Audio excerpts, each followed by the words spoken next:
For nearly 30 years, every mortgage lender in America has been required to use one specific version of your credit score.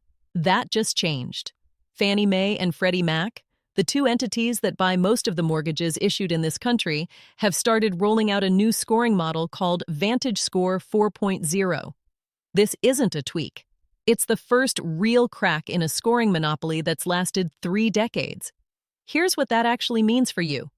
If you apply for a mortgage with 2 different lenders right now, they could legally score you using 2 different models and get 2 different numbers.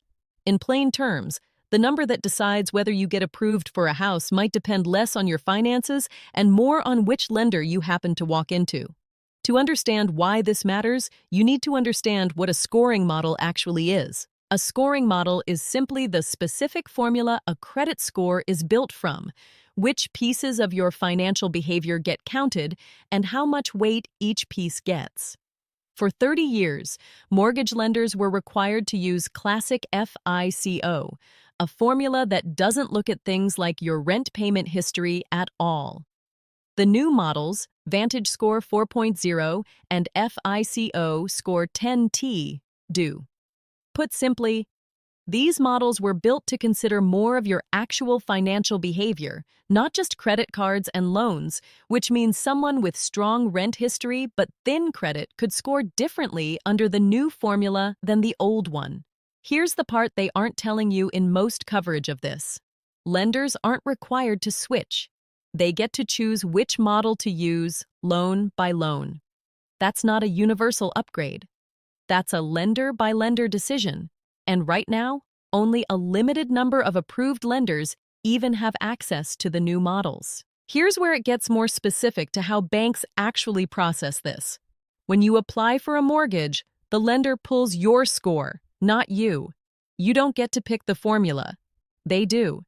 So if lender A is using the new model and lender B is still using Classic FICO, the exact same financial history could produce 2 different scores and potentially 2 different approval outcomes, depending purely on which lender you applied through. Most people hear this term and move past it. Don't. Model choice at the lender level is a variable most borrowers have never had to think about before.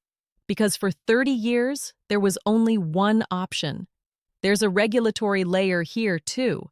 The Federal Housing Finance Agency oversees this rollout, and they've structured it as a limited release specifically to approved lenders first, not an industry-wide switch overnight. Strip away the banking language, and here is what is actually happening.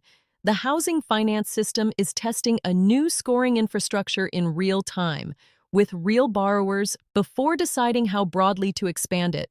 That means the next year or 2 of mortgage applications will happen inside a system that isn't fully standardized, even though it looks standardized from the outside.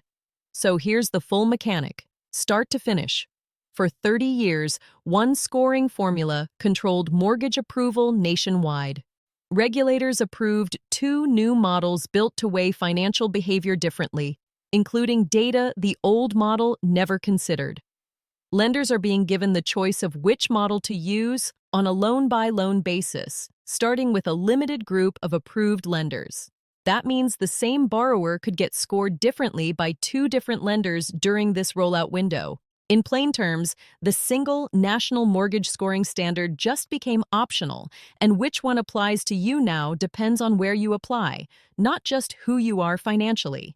This is the biggest structural change to mortgage underwriting in a generation, and it's happening quietly, lender by lender, right now.